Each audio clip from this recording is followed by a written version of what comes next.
पवन जी। अरे महाराज। राधे राधे महाराज जी। महाराज जी, क्या ग्रस्त जीवन वाले व्यक्ति को भगवत प्राप्ति अथवा आध्यात्मिक ज्ञान के लिए गुरु दीक्षा अनिवार्य है? कोई भी हो, हमें कहीं जाना है, मालूम नहीं है तो हमें गाइड की जरूरत पड़ेगी कि नहीं?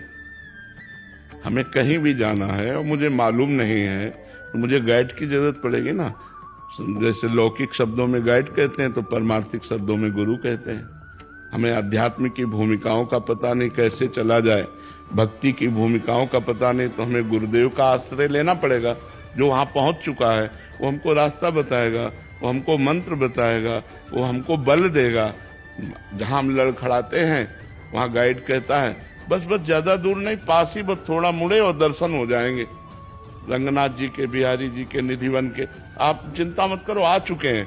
ऐसे गुरुदेव हमें बल देते हैं, चिंता मत करो, तुम भगवान के नजदीक पहुंच रहे हो, चिंता मत करो, तुम नाम जप करो, भगवान तुम्हें स्वीकार किए हैं। तो गुरुदेव का दुलार, गुरुदेव का प्यार, गुरुदेव का आश्रय, गुरुदेव की डांट फटकार, यही हमें अध्यात्म में स्थित रखती है। बिना गुरु के तो चाहे शिव बिरंच सम होई, गुरु बिन भव निधि तरह न कोई। इसमें गृहस्थ विरक्त की बात नहीं। भगवान को प्राप्त करना है तो गुरुदेव का वर्ण करना है और उनकी आज्ञा के अनुसार चलना है। आशीष जी। राधे राधे महाराज जी। महाराज जी, ऐसा माना जाता है कि जब आत्मा 84 लाख योनियों से होते हुए मनुष्य रूप धारण करती है तो उसे पूर्व जन्मों के पाप पुण्यों का भी भोग करना पड़ता है, परंतु हमें पाप पुण्य का भान नहीं होता। तो उन जन्मों के ये संचित कर्म हमें क्यों प्रभावित करते हैं? क्योंकि आप ही तो वो करता तो आप ही हो। 20 साल पहले आपने कत्ल किया, केस अब खुला तो जेल किसको होगी? आपको ही तो होगी। भले 20 साल हो गए तो आप ही तो हर योनियों में गए। पहली बार थोड़ी मनुष्य बने, लाखों बार, करोड़ों बार मनुष्य बन चुके हैं और उनका किया हुआ कर्म आपको जमा है, आपको भोगना पड़ेगा। क्योंकि आप ही तो है ना। हमारे लिए नया जन्म है, लेकिन भगवान के लिए तो पता है ना कि ये वही आत्मा है जिसने अमुक पाप किया था, तो इस शरीर में आपको भोगना पड़ेगा। वर्दी भले बदल जाए लेकिन जो करता है वो थोड़ी बदलता है। जैसे आप मान लो अभी पैंट शर्ट में कत्ल करो, तो आप धोती कुर्ता पहन लो तो सजा तो धोती कुर्ता में भी आपकी होगी ना। तो ऐसे 84 लाख योनियां आत्मा की पोशाक है। कभी सुअर बना, कभी कुत्ता बना, कभी गधा बना, कभी देवता बना, कभी मनुष्य बना, लेकिन बनने वाला तो वही है। ये पोशाकें पहनने से बनने वाला नहीं बदलता है, इसीलिए उसको भोगना पड़ता है, उसी आत्मा को भोगना पड़ता है जो अज्ञान जनित कर्म करके, पाप कर्म करके अब हम मनुष्य नहीं बने। अब हम अपने को बचा सकते हैं, अब बचाने का टाइम है। यदि हम भगवान की शरण में होकर के नाम जप करने लगे, संत सत्संग करें, शास्त्रों का स्वाध्याय करें, तो अपने पापों को भस्म करके हम भगवत प्राप्ति कर सकते हैं। अभी चांस है। और अगर मनुष्य शरीर छूट गया फिर कोई चांस नहीं, फिर 84 लाख योनियों में भटकते रहो। फिर कभी अवसर भगवान देंगे, मनुष्य बनाएंगे, फिर सत्संग मिले तो फिर चांस मिलेगा। नहीं तो देखो, इतने बड़े महात्मा भरत जी अपना राजपाट, संतान सुख, राज सुख सब छोड़कर गंडकी नदी के किनारे भगवान की प्राप्ति के लिए भजन कर रहे हैं। एक हिरन में आसक्ति हो गई तो अगला जन्म हिरन का हुआ कि नहीं हुआ? सोचो आप, कितना सूक्ष्म निर्णय है कि एक हिरन के बच्चे में लगाव लग गया तो हिरन बनना पड़ा। और अपने लोगों की दुर्दशा क्या होगी जो सैकड़ों जगह फंसे? सोचो अपने लोगों की दुर्दशा, वो तो एक हिरन के बच्चे में फंस गए। यहाँ तो ये हिरन के बच्चे क्या, यहाँ तो फंसे ही फंसे। छोटे छोटे विषय, छोटे छोटे नशा, छोटी छोटी बातें तो बहुत हैं, बड़ी बड़ी बातें हमारे जीवन में फंसी हुई। हम पुत्र के आसक्ति, पत्नी की आसक्ति, पति की आसक्ति, परिवार की आसक्ति, और सब छोड़ के बाबा जी बन जाते तो शरीर की आसक्ति। ये भी दुर्गति है, ये भी दुर्गति का कारण है। जब किसी से प्यार ना रहे, केवल भगवान से, तो मुक्त हो गया। यही अवसर है, भजन कर लो। भजन के द्वारा सब आसक्तियां मिटाई जाती है, नहीं तो भोगना पड़ेगा। क्योंकि कर्ता तो वही रहता है, कर्ता नहीं बदलता, उसका रूप बदल जाता है, स्वरूप वही रहता है। रूप बदल जाएगा मनुष्य का, स्त्री का, पुरुष का, नाना प्रकार के अन्य योनियों का। तो इसीलिए कर्ता को भोगना पड़ता है, क्योंकि जो मालिक है वो कर्ता को देख रहा है, पोशाक को नहीं।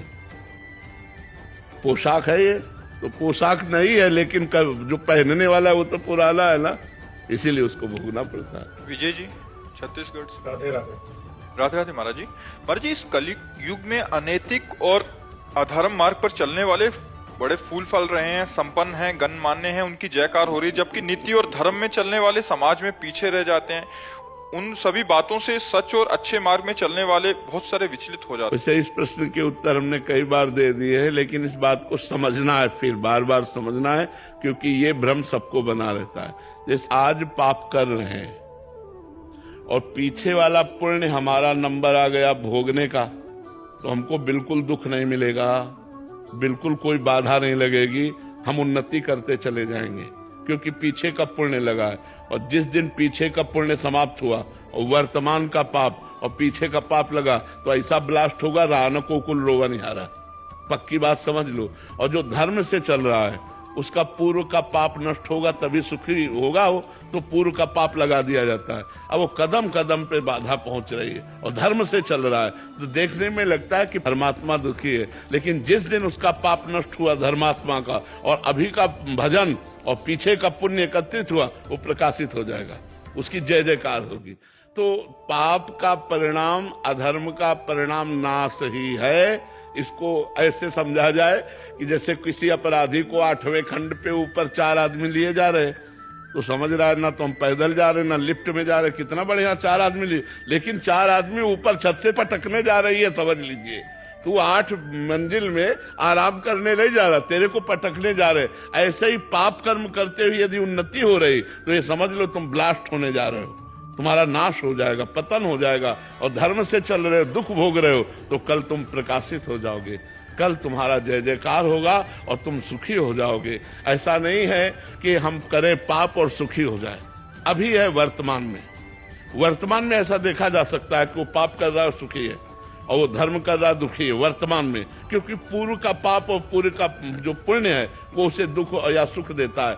और जिस समय उसका पूर्व का पुण्य और पुण्य एकत्रित हुआ वर्तमान का, आनंद ही आनंद, और उसका पाप और पाप एकत्रित हुआ, महान दुख और संकट में मर जाएगा। ऐसा नहीं कि परिणाम न दिखाई देता हो। पाप का परिणाम अंत में तो सर्वनाश ही है और धर्म का परिणाम अंत में सुखमय है। इसलिए धर्म से चलना चाहिए, पाप नहीं करना चाहिए। पाप करने वालों को सुखी देखकर ये सोचो कि कल इनका जो परिणाम आएगा वो बड़ा दुखद और भयानक आएगा। और जो धर्म से चल रहा है तो आज दुख भोग रहा है, लेकिन कल ये बहुत सुखी हो जाएगा, कल ये परमानंद में डूब जाएगा। आलोक जी लखनऊ से। राधे राधे महाराज। राधे राधे महाराज जी। महाराज जी, मैंने बाल्यकाल से ही सदैव महादेव की भक्ति और पंचाक्षरी मंत्र का जाप करा, परंतु आपको सुनने के पश्चात आपकी आज्ञानुसार शांब सदाशिव का जाप ले लिया। परंतु अभी अनेकों वर्षों का जपा हुआ पुराना मंत्र याद आता है, उसे फिर जपने का बहुत मन होता है। वो गुरु मंत्र गुरु के मुख से मिला हुआ है, वो फिर नहीं। शांब सदाशिव जपो और किसी शिव उपासक को गुरु रूप में वर्ण करो, फिर उनसे पंचाक्षरी मंत्र लो, फिर जपो। हाँ, सिद्धांत से चलो, मनमानी मत करो। नहीं, घर पर रुद्राभिषेक की पूजा हुई तो जो महाराज जी पंडित जी ने कराया, उन्होंने जपवाया। हाँ, नहीं, किसी गुरु से मंत्र लो और फिर उच्चारण मत करो।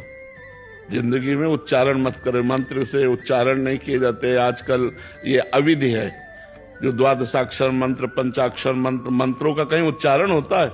मंत्र तो अंदर ही अंदर जपे जाते हैं, मुख के बाहर उच्चारण नहीं होता। जैसे आप बोल दिए गुरु मंत्र नहीं लिए, इसलिए अगर गुरु मंत्र लिए होते तो अपराध लागू हो जाता। आपने कैसे बोल दिया मंत्र को? मंत्र बोलना जाता है? इनसे पूछो, बुलवाओ इनसे किसी से मंत्र। महामंत्र बोल देंगे, नाम बोल देंगे, लेकिन गुरु मंत्र थोड़ी बोलेंगे जो गुरु मंत्र मिला है। चाहे गला काट दो तो गुरु मंत्र नहीं बोलेंगे। गुरु का आदेश होता है इसे गुप्त रखना, उसे गुप्त रखा जाता है। तो मंत्र गुप्त रखा जाता है, मंत्र का उच्चारण नहीं किया जाता है। ये जो पंचाक्षरी मंत्र उच्चारण नहीं, पंचाक्षरी मंत्र जप करते हुए अंदर गुरु प्रदत्त होने पर फिर आप भगवान शिव का अभिषेक। कोई एक तर्क दे रहे थे, मंत्र तो मंत्र है, कल्याण होएगा? नहीं, सिद्धांत तो सिद्धांत है, ऐसे थोड़ी है। जहर तो जहर है, लेकिन शोध करके दे दिया जाए तो वो रोग का नाश करने वाला बन जाएगा। ऐसे खाओगे तो मर जाओगे। संख्या जहर है, लेकिन शोध के दे दिया जाए तो दम आदि बीमारियों को जड़ से नष्ट कर देता है। ऐसे थोड़ी है। कितना भी जप लो उसका प्रभाव नहीं होएगा हृदय, खूब प्रभाव पड़ेगा। ऐसे थोड़ी मनमानी तुम वैदिक मंत्रों का कीर्तन करो, बोलो कल्याण हो जाएगा। ऐसे नहीं होता है। सिद्धांत सिद्धांत है, ये तुम्हारे मनमानी नहीं चलेगा। शास्त्र तस्मात् शास्त्रम प्रमाणम ते कार्य व्यवस्थित हो। आप शास्त्र उठाकर देखो, कि कैसे वैदिक मंत्रों का आदान प्रदान किया जाए। आपने बोला कि अगर अपवित्र अवस्था में भी जज्बा तभी कुप्रभाव तभी वो कुप्रभाव प्रकट कर देगा, काम आदि दोषों की बढ़ोतरी कर देगा। हम बड़े महापुरुषों की बात ये भी शास्त्रीय नियम के अंतर्गत है। बिल्कुल शास्त्रीय नियम के अनुसार ही गुरु मंत्र जपना चाहिए। गुरु मंत्र मनमानी थोड़ी है कि आप ऐसे जहाँ जो मन आया कीर्तन कर रहे हो, उच्चारण कर रहे हो, ऐसा नहीं है। बहुत से लोग बहुत से तर्क देते हैं महाराज जी इस पे, मतलब मंत्र तो मंत्र है, ये है तो हाँ ऐसे है, ऐसे नाम कीर्तन करो। नाम कीर्तन करने में तुम्हारे को क्या कमी है? नाम संपूर्ण है, नाम कीर्तन करो। मंत्र कीर्तन नहीं होता, मंत्र जप होता है। और जप 3 प्रकार का होता है, एक वाचिक, एक उपांशु, एक मानसिक। तो वाचिक मंत्र नहीं जपा जा सकता, नाम जपा जा सकता है। उपांशु और मानसिक ही मंत्र जपा जा सकता है। शास्त्रीय सिद्धांत है। मनमानी आचरणों से क्या होता है? तब भी महाराज जी पहले जो गुरुजी होते थे ऐसे ढक के हाँ, और ढक करके मंत्र देते थे। शंख घंटा नाद होते हुए मंत्र दिया जाता था कि दूसरा कोई सुन ना पावे। आजकल तो किताबें बन गई हैं महाराज जी। आप तो किसको, तुम्हें कोई सिद्ध दिखाई दे रहा है क्या कि किताब से मंत्र लेकर वो सिद्ध हो गया? आपको दिखाई दे रहा है क्या? और गुरु के अधीन होकर करो, अगर दैवी शक्ति अधीन ना हो जाए तो बताना। ये परंपरा है, मनमानी आचरणों से थोड़ी पूर्ति होती है इसकी। विडंबना हो गई 84 जी को लेकर। जी क्या? जैसे हम कोई भी भगवत कार्य करते हैं तो दास भाव तो तुरंत आ जाता है, जी। पर हित 84 जी तो गाना सखी भाव के बिना अपराध जैसा लगता है कि नहीं, ऐसा नहीं है। हम प्रिया प्रीतम के सुख के लिए गा रहे हैं। जैसे एक चीज होती है कि मेरे अधिकार की, एक होती है आपको पसंद की। तो मैं आपकी पसंद की चीज आपके लिए गा रहा हूँ, मेरा उसमें कोई नहीं। मैं आपको सुख देने के लिए गा रहा हूँ। तो चतुरासी जी सुनकर प्रिया प्रीतम मुस्कुराते हैं, तो हम उनकी मुस्कुराहट, दास है ना, तो हमें उनकी मुस्कुराहट चाहिए। तो उनकी मुस्कुराहट के लिए उनके वो गीत गाते हैं जो उनको सुख पहुंचाने वाले होते हैं। दास के लिए छोटे मुंह बड़ी बात नहीं हो जाएगी? नहीं, क्योंकि वो आचार्यों के द्वारा दी गई ना। मैंने रचना थोड़ी की है, वो मेरी थोड़ी रचना है। और दासत्व तो सब में रहता है। जैसे सहचरी भाव है ना, वो भी तो दासत्व रहता है। हरिवंश बलिदासरी, इसमें अभी चूंकि भजन अभी रसमय आया नहीं ना, इसलिए डर लगता है, इसलिए वो बात नहीं आई है। पर आप गाते रहिए चुपचाप, अर्थ चिंतन मत कीजिए, गाते रहिए और सुनाते रहिए। वो अपने आप आपको सामर्थ्य प्रदान कर देगी। छुट्टी 84 भ्रमंते निर्खय जुगल किशोर, निर्खय जुगल किशोर भोर और रैन न जाने, पिए रूप रस मत। रूप के रस का रसास्वादन जब होगा तब बात समझ में आएगी। कुछ मन ही न आने। छुट्टी 84 भ्रमण से, 84 लाख योनियों से 84 जी मुक्त कर देंगी और प्रिया प्रीतम का साक्षात्कार करा देंगी। तो हम उनको तो ये गान करते हैं जब कि हमारे प्रिया प्रीतम सुनकर मुस्कुरा रहे हैं। बस क्या उसमें अर्थ है ये हम नहीं देखते। इसका अधिकार तो सहचरी भाव में आएगा। जयप्रकाश त्यागी जी धौलपुर से। श्री हरिवंश महाराज जी, महाराज जी आपके चरणों में कोटि कोटि नमन। गुरुदेव भगवान, मेरा प्रश्न है कि क्या भगवान के श्री चरणों के प्रेम की प्राप्ति तथा भगवान की प्राप्ति दोनों अलग अलग हैं या एक ही हैं? अर्थात क्या भगवान के दर्शन होते ही भगवान के श्री चरणों में प्रेम प्राप्त हो जाता है? बिना प्रेम के दर्शन ही नहीं होते। हरि व्यापक सर्वत्र समाना, प्रेम ते प्रगट हो मैं जाना। जब तक प्रेम नहीं आएगा तब तक भगवान का साक्षात्कार नहीं होता है। और साक्षात्कार होने के बाद तो भगवत स्वरूप ही हो जाता है, वो प्रेम स्वरूप ही हो जाता है। पर प्रेम पहले आता है, फिर भगवान का साक्षात्कार होता है। पूनम गिरी जी। राधा वल्लभ श्री हरिवंश। श्री हरिवंश महाराज जी, महाराज जी मैं नाम जप करती हूँ, अब प्राप्त वस्तु की इच्छा ना रहे और जो प्राप्त है उसमें राग द्वेष ना हो, ऐसी स्थिति कैसे प्राप्त होगी? भगवान स्थिति देते हैं। योगक्षेम जब भगवान के ऊपर समर्पित हो जाएगा तो ऐसा हो जाएगा। योग कहते हैं जो अप्राप्त वस्तु है उसको प्राप्ति कराना, और क्षेम कहते हैं जो प्राप्त वस्तु उसकी रक्षा करना। ये दोनों काम जब भगवान के ऊपर समर्पित कर देते हैं, अनन्यस चिंतयन्तो माम ये जना परिपासते तेषाम नित्याभियुक्तानाम योगक्षेमम वहाम्यहम्। जब आप अनन्य चिंतन भगवान का करोगे और आपका भरोसा हो जाएगा कि मेरे योगक्षेम भगवान करते हैं, तो फिर ये नष्ट हो जाएगा। पर पूरा का पूरा समर्पण होने पर तो ये भजन से होगा। जितना भजन करोगे, नाम जप करोगे, उतना समर्पण होता चला जाएगा।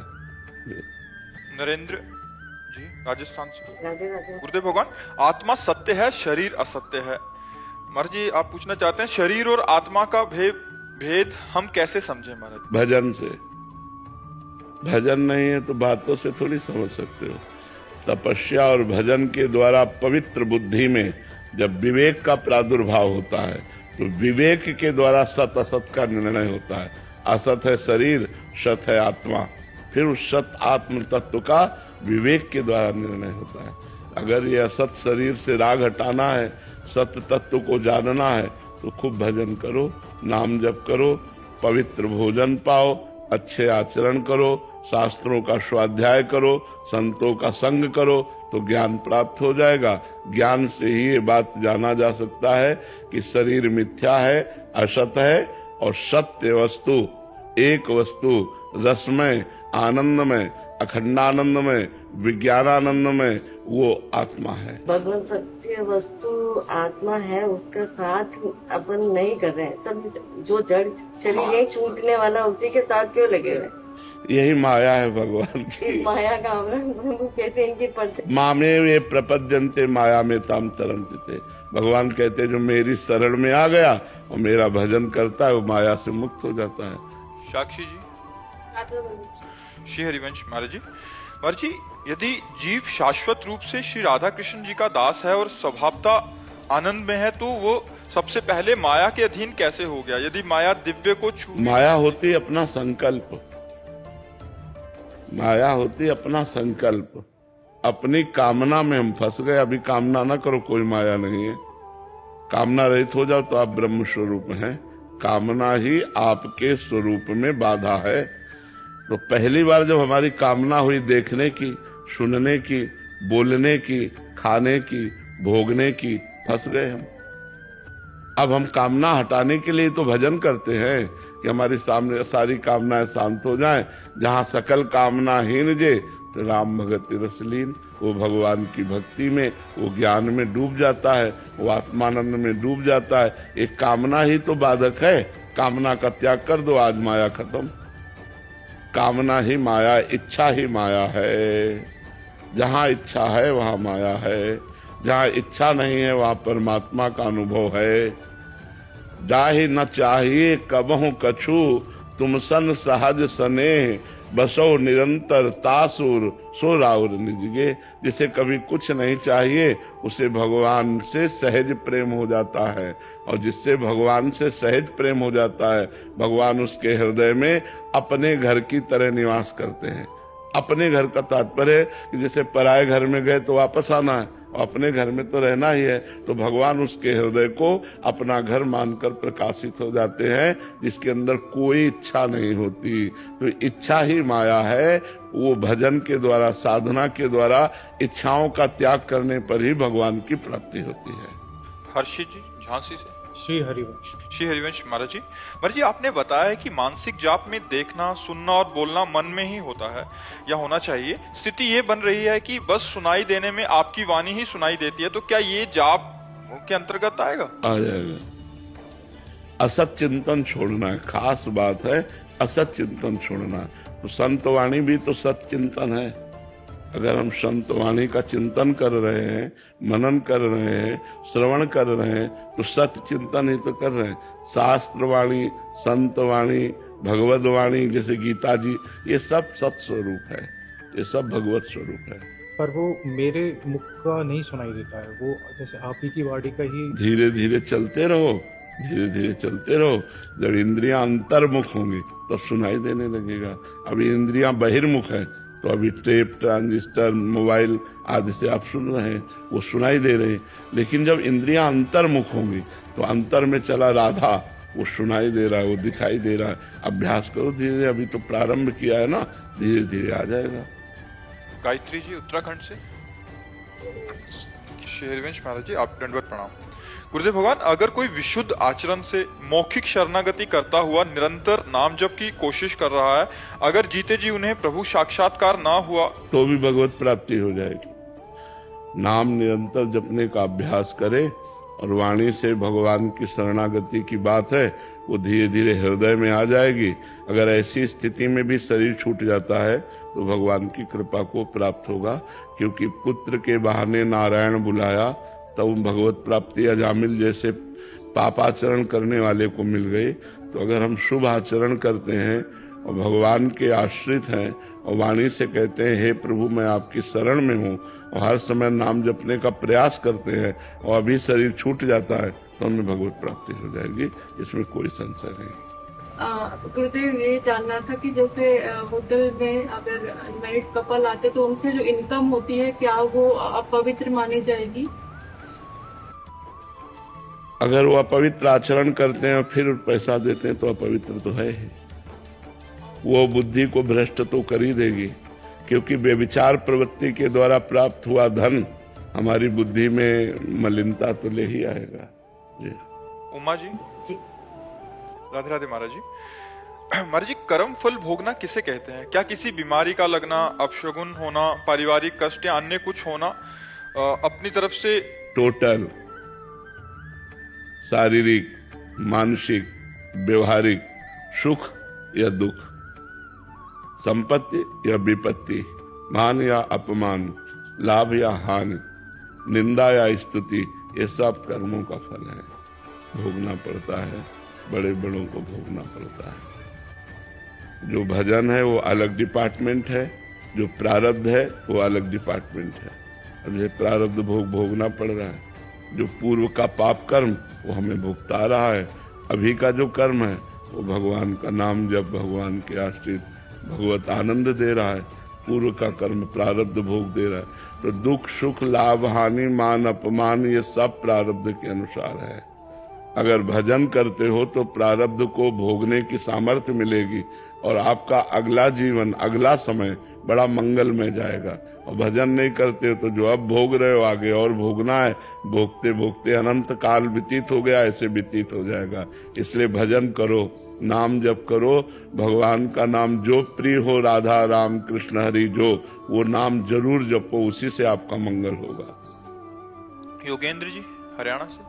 राधे राधे महाराज जी। महाराज जी, क्या गुरु की कृपा सभी साधकों पर समान होती है? एक साधक जिसने आपसे दीक्षा ले रखी है और राधा रानी का नाम जप कर रहा है, दूसरा जिसने आपको मन से गुरु मानकर अन्य भगवान का भी नाम जप कर रहा है, तो आपके द्वारा दिखाए गए भागवतिक मार्ग पर चलने का प्रयास कर रहा है, तो दोनों की कृपा में क्या अंतर होगा? अगर जो दीक्षा लिए है वो केवल इतना मान के कि हमारे गुरु हैं और मनमानी आचरण करता है, तो उसको उतना लाभ नहीं होगा। जो दीक्षा नहीं लिए है लेकिन गुरु मान करके वो आचरण में उतार लिया तो उसको विशेष लाभ मिलेगा। दीक्षा ना लेने से उससे कोई फर्क नहीं पड़ता। उनकी बात पर हम चल रहे, मान लो आप राधा राधा जप रहे तो गुरु मंत्र ही तो है, ये गुरु मंत्र ही तो गुरु के मुख से ही तो निकला है। आप उनको गुरु मान करके और उनके अनुसार चल रहे हो तो आपकी उन्नति शीघ्र हो जाएगी। और एक ने दीक्षा ले लिया और बेपरवाह होकर मनमानी आचरण कर रहा है तो आध्यात्मिक उन्नति उसकी नहीं होगी। आपका ये गृहस्थ जीवन में श्री श्याम नाम कैसे करेगा?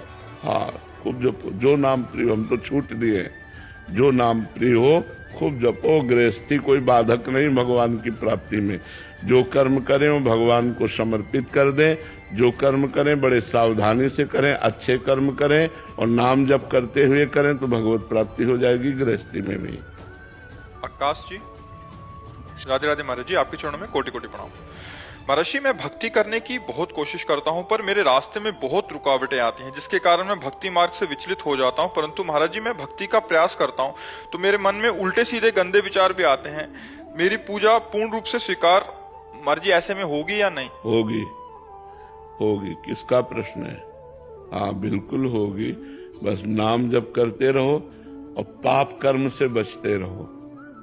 जो गंदे कर्म हैं इनसे बचते रहो तो जो मन मलिन है वही तो फेंकेगा। यहाँ झाड़ू लगाओगे तो कूड़ा निकलेगा ना, ऐसे तो कूड़ा दिखाई नहीं दे रहा, लेकिन जब झाड़ू लगाओगे तो कूड़ा निकलेगा और जब पोछा लगाओगे तो गंदापन दिखाई देगा। तो ये झाड़ू पोछा लग रहा है, अब नाम जप कर रहे हो, भगवत मार्ग में चलने की चेष्टा कर रहे हो तो मन की जितनी गंदगी वो बाहर निकल रही है।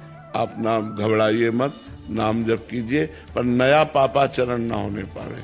सावधानी रखो कि अब नई गलती ना होने पावे तो पुरानी गलती मिट जाएगी और खूब नाम जप के प्रभाव से भगवान की कृपा प्राप्त हो जाएगी। राधे राधे महाराज जी। महाराज जी, कृष्ण भक्ति पहले से हृदय में थी पर अब कुछ दिनों से मन व्याकुल होने लगा है। सिर्फ कृष्ण नाम से अलग सी बेचैनी होने लगी है, वो याद आने पे रोना सा आ जाता। क्या तो हमें लगता है क्यों कह रहे हो? ऐसी गुप्त बात को क्यों कह रही हो? सब बाहर हो जाएगी, फिर सब पछताओगी। जब हमको भगवान नाम का रस मिलने लगे, भगवान नाम में प्रीति होने लगे, भगवान रूप में प्रीति होने लगे, उसे दिव्यता महसूस होने लगे, तो अपने को छिपाना चाहिए, अपनी बात को गुप्त रखना चाहिए, प्रकाशित नहीं करना चाहिए। प्रकाशित करने से वो बात फिर निकल जाती, वो बात रहती नहीं। यहाँ तो संत सभा, इसलिए आप कह दिए, अब आगे से मत कहना, चुपचाप अंदर ही अंदर भजन करो, भगवान की बड़ी कृपा है। निशा जी साहिबाबाद से। राधे राधे महाराज जी। महाराज जी, अपने अंदर सकारात्मक विचारों पर नकारात्मक विचारों को न आने देने के लिए क्या करना चाहिए? राधा राधा। जितना नाम जप करोगे उतना पॉजिटिव सोच होगी, और जब संसार का चिंतन करोगे, भगवत चिंतन विस्मरण रहेगा, तो निगेटिव सोच फेंकता है मन, और जब अधिक फेंकने लगता है तो आदमी डिप्रेशन में चला जाता है। हम नकारात्मक सोच को अपने ऊपर हावी ना होने दें, इसके लिए भगवान का नाम जप करें, भगवान की कथा सुने, भगवान के भक्तों के चरित्र सुने, तो आप देखोगे। देखो, अगर हम आज आपके सामने बैठ करके बात कर रहे हैं तो केवल पॉजिटिव सोच के कारण। मैं खुश हूं, किस लिए? क्योंकि भगवान से जुड़ा हूं, इसलिए भगवान का नाम जप करते हैं, भगवान के आश्रित हैं, तो हमारी सोच पॉजिटिव है। ये हम प्रत्यक्ष उदाहरण आपको दे रहे, कोई बहाबूदी की बात नहीं कर रहे, ये भगवान की कृपा की बात कर रहे। तो आप तो स्वस्थ हैं, फिर आपकी नेगेटिव विचारधारा क्यों? भगवान की बड़ी कृपा है, आपकी किडनी ठीक है, आपकी आंख ठीक है, आपका कान ठीक है, आपके ऊपर भगवान की कितनी कृपा है कि आप स्वस्थ हो। तो इस स्वस्थ अवस्था में निगेटिव का पॉइंट क्या है? संसार। हमने उसके साथ ऐसा किया, वो हमारे साथ ऐसा क्यों किया, ऐसा हो जाता तो अच्छा था, भगवान ने ऐसा क्यों किया, मैंने इतने प्रयत्न किया, असफलता क्यों आई। इन सब बातों से बचने के लिए हमारे अंदर प्रवीण बुद्धि चाहिए, और प्रवीण बुद्धि होती है जो भगवान का चिंतन करता है। इसलिए हमें भगवान का चिंतन अनिवार्य है, अनिवार्य है। तो ये निगेटिव विचार इतना हावी हो सकते हैं कि आपकी जान ले सकते हैं, आपको बिल्कुल बेकार कर सकते हैं। तो इन निगेटिव विचारों के ऊपर आप हावी हो जाइए, तब होंगे जब आप नाम जप करेंगे। बड़ी बड़ी विपत्तियां भक्तों के जीवन में आई, लेकिन वो भगवान के नाम के बल से, भगवान के भजन के बल से उन विपत्तियों को पार कर गए। आज आपके पास सब कुछ है, लेकिन आप प्रसन्न नहीं है, आप खुश नहीं है, आप आनंदित नहीं है। क्यों? आप विचार कीजिए ना, कई ऐसे लोग आप को दिखा दे जो आपके पास है, उसके लिए वो तरसते हैं जो आपके पास है। अब जिनके पैर नहीं हैं, अब सोचो उनका जीवन क्या है। तुम्हारे पास पैर है, तुम्हारे पास आंख है, आप देख सकते हो, कान से सुन सकते हो, जबान से बोल सकते हो। भगवान ने आपको सर्वांग पुष्ट बनाया है, खाने को दिया है, आपको मांगना नहीं पड़ता, आप कमा रहे हैं, फिर भी आप असंतुष्ट क्यों हैं? आप खुश क्यों नहीं हैं? आप प्रसन्न क्यों नहीं? क्योंकि आपके अंदर जो नेगेटिव पॉइंट है वो नष्ट नहीं हुआ।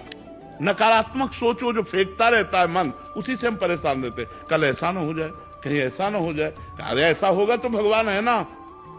ये जब तक बात नहीं आएगी तब तक आनंद नहीं आएगा। इसलिए हृदय में निरंतर भगवान का नाम जपने का अभ्यास करना चाहिए। इसमें क्या पैसा लगता है? राधा राधा राधा राधा राधा राधा। हम कह रहे हैं कि इतना हमारे अंदर शरीर में रोग है, इतना परेशान स्थिति है, फिर भी हमारे अंदर एक जोश आप देख रहे होंगे, आप एक प्रसन्नता देख रहे होंगे। ये हम आपको प्रमाण देते हैं भगवान के नाम की। अगर भगवान का नाम ना हो तो इसलिए हम कहते हैं, यदि आप सुखी होना चाहते हो, यदि आप नकारात्मक सोच को नष्ट करना चाहते हो, यदि आप जीवन को परम लाभ में बनाना चाहते हो, तो भगवान से जुड़ो, अपने मन को भगवान से जोड़ो। भगवान को आपसे कुछ नहीं चाहिए, आप सब भगवान के बच्चे हैं। भगवान ने आपको दिया, तुम यार क्या भगवान को दे दोगे? अनंत ब्रह्मांडों को खवा रहा है, तुमको उसको भोजन देना है क्या? सोना चांदी के पहाड़ हैं, खाने हैं, तुम 100-200 ग्राम, किलो 2 किलो सोना दे के उसको प्रसन्न कर सकते हो क्या? नहीं, केवल आप जुड़ो बस।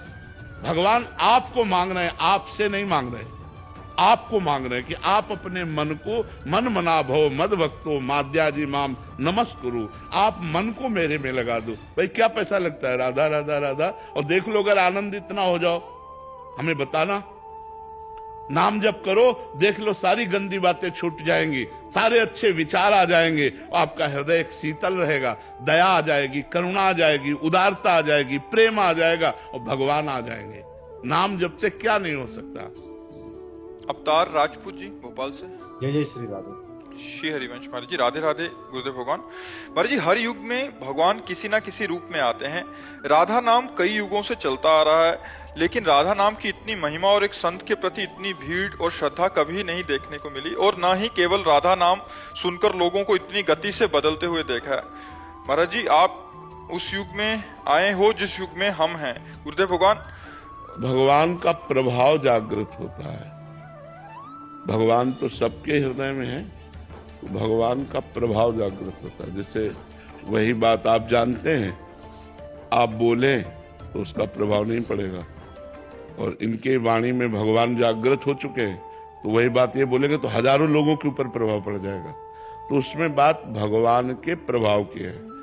भगवान तो सब में है, कौन सा ऐसा जीव है जिसमें भगवान नहीं है? ना, सब में भगवान। तो सब भगवान के ही तो रूप हैं, तो सब भगवान के ही अंश अवतरित हुए हैं, सब भगवान के अंश से अवतरित हुए हैं। अब भगवान जहां जितना प्रकाश कर देते हैं, किसी को प्रकाशित किया 100 आदमी को बदल दिया, किसी संत को प्रकाशित किया 1000 आदमी को, किसी को प्रकाशित किया देश का देश बदल, तो वो भगवान का प्रभाव होता है, वो भगवान का प्रकाश होता है, व्यक्ति का नहीं होता। इस व्यक्ति का प्रभाव नहीं है, उस परमात्मा का प्रभाव है। वो चाहता है तो उस वाणी में बैठ करके जीव का मंगल कराने लगता है, वो चाहता है तो नाम का प्रकाश होने लगता है। क्या राधा नाम हम ही ने पहली बार लिया क्या? बहुतों ने लिया है, बहुतों ने गाया है, महिमा गाई है। अब उनको यहाँ से प्रकाशित करवाना है, तो जब बोला राधा तो करोड़ों लोग बोल रहे हैं राधा राधा, है ना। तो वो भगवान का प्रकाश है, वो भगवान का प्रभाव है, अवतार नहीं, अवतार नहीं, भगवान का प्रभाव। भगवान तो सब में, और भगवान जब अवतार लेते हैं तो अपनी अनंत शक्ति से लेते हैं। दुष्टों का संहार करना, भक्तों को सुख देना, प्रेममयी लीला करना, मतलब वर्षा कर देते हैं भगवान जब अवतार लेते हैं। घोर पापियों को भी भगवान परम पद देते हैं, बिना साधना के भी परम पद देते। अवतार एक अलग चीज है। अवतार का मतलब होता है स्वयं भगवान पधारे हैं। हम लोग सब भगवान के अंश हैं, तो जहाँ की जितना प्रकाश हुआ उतना प्रकाशित होने लगता है, तो उसी प्रकाश को लक्ष्य करके हम कहते हैं कि ये तो भगवान ही है, क्योंकि भगवान का प्रकाश हो रहा है। इस लेकिन भगवान नहीं है, वो भगवान का अंश है। भगवान तो जब अवतरित होंगे तो हाहाकार मच जाता है।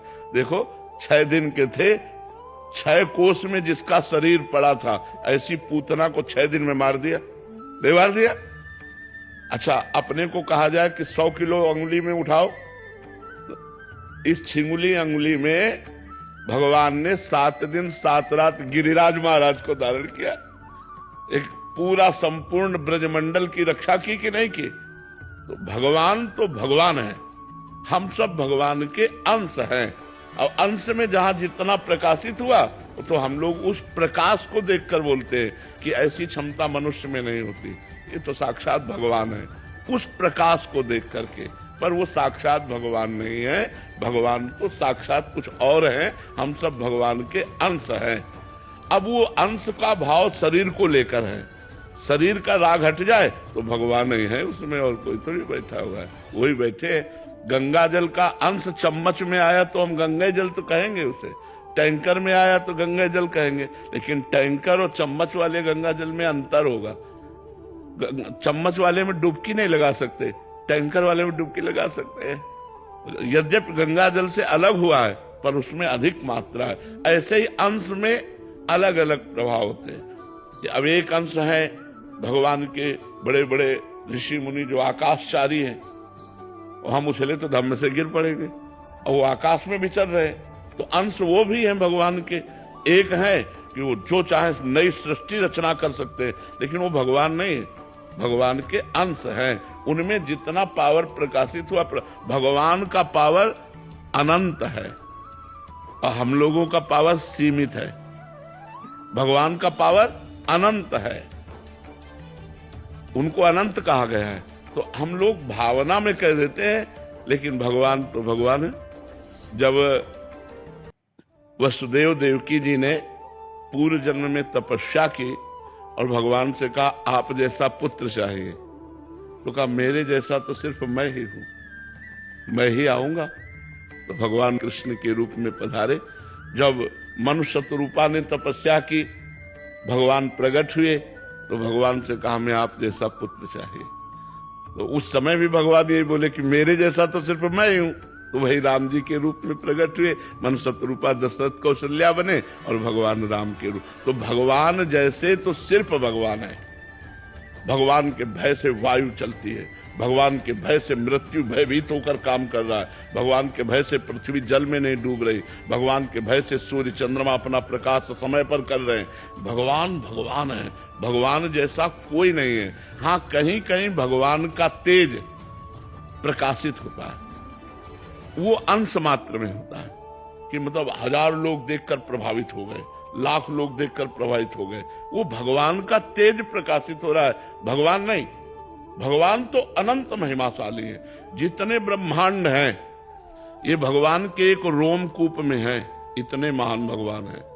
देख रावा माते तिन अद्भुत रूप अखंड, रोम रोम प्रतिलागे कोटि कोटि ब्रह्मांड। जैसे गूलर के फल में डाल ऐसे झुके और उसमें 10 गूलर लगी है, ऐसे एक रोमकूप में 10 ब्रह्मांड, लाखों ब्रह्मांड है।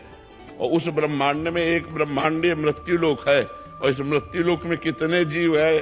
अब भगवान की महिमा सिर्फ भगवान, भगवान जैसा कोई नहीं। हाँ, भगवान का जहां प्रकाश, किसी की वाणी में प्रकाश, किसी के चेहरे में प्रकाश, किसी की भुजाओं में बल रूप से प्रकाश, अलग अलग, किसी के माइंड में प्रकाश, अलग अलग प्रकाश दिए हुए हैं। तो भगवान का ही सब। अब देख लो, भगवान का प्रभाव है तो वैज्ञानिकों ने क्या क्या नहीं बना दिया।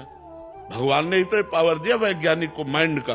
अब एक कील फेंको ऐसे ऊपर, वो धम्म से नीचे गिर जाएगी और सैकड़ों आदमियों को बैठाल के हवाई जहाज उड़ता है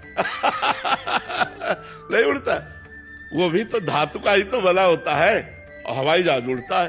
तो ये सब किसने दिया? भगवान ने ही तो दिया। सबको माइंड भगवान ने ही दिया। हम एक साइकिल की चैन उतर जाए तो चढ़ाना मुश्किल पड़ जाता है, क्योंकि हमारी तमीज उतली है, और एक आदमी की हवाई जहाज उड़ा रहा है।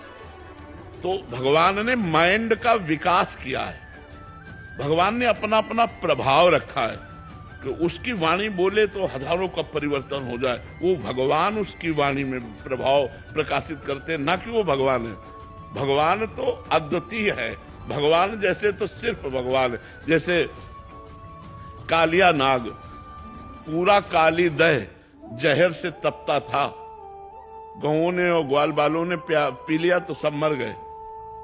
भगवान ने उसी काली दह के जहरीले पानी में कूदकर सैकड़ों फण वाले काली नाग को रौंद डाला, उसके फणों पर चढ़कर नाचा, उसने डसा। भगवान को क्या फर्क पड़ा? कुछ नहीं पड़ा। आखिरकार वो चरणों में गिर करके रमण द्वीप में आज भी वास करता है। तो विचार करो, भगवान की समानता, भगवान की समानता कौन कर सकता है? विश्व में जिसे परास्त नहीं कर सकता था ऐसा कंस था। इतना बलवान था कि जरासंध ने अपनी 2 बेटियों का ब्याह किया। जरासंध अद्वितीय योद्धा था, मतलब हजारों राजाओं को कैद किए था भैरव बलि देने के लिए। हजारों राजाओं को कैद किए था, भगवान ने उनको छुड़ाया। तो कंस को भगवान ने बाल पकड़ के घसीटा, 11 वर्ष की अवस्था थी, बाल पकड़ के घसीटा, मंच पे पटक दिया, ऊपर कूदे, मर गया जान से। 11 वर्ष के बालक में इतनी सामर्थ्य। अघासुर, बकासुर, धेनुकासुर, प्रलंबासुर, कितने मुष्टि क्षाणों मार मार के 60,000 हाथियों का बल लगता था, कोलिया पीड़ हाथी, तो ऐसे सूर पकड़ के खिलौने की तरह पटक दिया, मर गया। भगवान जैसे भगवान भगवान जैसा कोई हो ही नहीं सकता, उनके अंश हैं। अब किसी में तेज प्रकाशित है, वाणी में, बुद्धि में, बल में, बोले यार ये तो साक्षात भगवान है। नहीं, भगवान का अंश। एक अंश भगवान के सूर्य है। तो पूरे आप विश्व में कहीं घूमिए और सब जगह प्रकाश यही दे रहे हैं, जहां देखो वहीं अपने सामने नजर आएंगे। एक अंश से भगवान से माया पूरी, एक शक्ति है माया, ऐसी अनंत शक्तियों के स्वामी भगवान है। तो भगवान जैसा तो सिर्फ भगवान है। हाँ, ये वो चयन खुद ही करते हैं किसमें ये प्रकाश दें? हाँ, ये उनका अपनी कोई इसमें गतिमति काम नहीं करती। अलग अलग वैभव भगवान प्रकाशित किए, अपनी अपनी क्षमता के अनुसार भगवान वहां पावर दे दिए, जैसे जैसे कर्म के अनुसार क्षमता है वैसा प्रकाश हो रहा है। तो भैया भगवान जैसे तो सिर्फ भगवान है, और भगवान का अवतार जब होता है तो कभी कभी होता है, जैसे अभी पीछे द्वापर में हुआ था कृष्ण अवतार। ऐसे कितने ऋषि मुनि प्रकट हुए जो बार बार धर्म की स्थापना करते हैं। भगवान जब अवतरित होते हैं तो दुष्टों का विनाश करके, विनाशाय च दुष्कृताम, और धर्म की स्थापना करते हैं। लेकिन जब भगवान का पावर भक्त रूप में प्रकट होता है तो दुष्टता का विनाश करके, दुष्टों का विनाश करके नहीं, दुष्टता का विनाश करके भक्ति की स्थापना करता है। तो भगवान से भी श्रेष्ठ माना गया भगवान का भक्त, क्योंकि भगवान तो सीधे दुष्ट का विनाश कर दिए, और वो दुष्ट का विनाश नहीं किए, बड़े बड़े दुष्टों की दुष्टता का विनाश करके उनको साधु बना दिया, उनको भक्त बना दिया। इसलिए मोरे मन प्रभु से विश्वासा, राम ते अधिक राम कर दासा। क्योंकि भगवान का भक्त कृपा करके मारा नहीं, उसकी दुष्टता को मार दिया और महात्मा बना दिया। श्री जी स्वयं प्रकाशित होती है या अपने सहचर्यों को भेजेंगे जिससे प्रकाश हो उनकी? देखो, न सहचरी आई है और न श्री जी स्वयं आई है। श्री जी की कृपा दृष्टि हुई है। अभी श्री जी का महात्म तो ये तो उनका महात्म सुना रहे लालजू का, और ऐसे लालजू जिनके चरणों में मुकुट रखते हैं वो हमारी महारानी जो है। श्री जी की कृपा दृष्टि, कृपा कोर मात्र होने से ये प्रभाव है। ये श्री जी की कृपा कोर का प्रभाव है। श्री जी कृपा कोर कर दिए, जरा सी प्रभाव ही प्रभाव दिखाए। श्री जी की सहचरी आई हरिदास जी के रूप में, श्री जी की सहचरी आई हरिराम व्यास जी के रूप में, श्री जी की सहचरी आई हरिवंश महाप्रभु के रूप, ये सहचरी आई। और जब श्री जी पधारती है तो फिर लुटता है, रिद्धियां सिद्धियां सब मारी घूमती गलियों में, बरसाने में रिद्धियां सिद्धियां, भक्ति सब नृत्य करती, क्योंकि महारानी जो पधारी आज भी है, पर वो दृष्टि हमारी नहीं है इसलिए हम देख नहीं पाते। महारानी जो तो अब ये सबसे अलग बात है। आगम निगम पुराण अगोचर, आगम निगम पुराण सब चर्चा बंद। जब लाडली जी की बात आएगी तो बहुत वो अलग होगी, वो अलग बात होगी, उनको बहुत ऊंचा प्रकाश होगा। अरे उनको जो लालजू को अधीन किए हुए हैं, आप सोचो, जाके अधीन सदाई सांवरो या ब्रज को सिरताज, हमारे माई श्यामाजू को राज। तो ये ब्रज क्षेत्र है, ये वृंदावन धाम है, महारानी का घर है, महारानी का। देखो यहाँ का जैसा प्रभाव कहीं आप नहीं देखोगे। यहाँ एक अलौकिक आकर्षण है, एक अलौकिक आनंद है, एक अलौकिकता है, नहीं है। अच्छा, यहाँ का जो वासी है, चाहे जहां वो सीमा के बाहर निकलेगा तो उसके प्राण व्याकुल हो जाएंगे। भैया हम बरसाने के बिना नहीं रह सकते, हम वृंदावन के बिना नहीं रह सकते, हम ऐसे, मतलब कुछ है ऐसा, कहा नहीं जा सकता, पर जो हमारे हृदय को पकड़ लिया है, अब हम जी नहीं सकते। अब हम राधा नाम के बिना जी नहीं सकते, वृंदावन धाम के बिना जी नहीं सकते, ब्रज धाम के बिना जी नहीं सकते।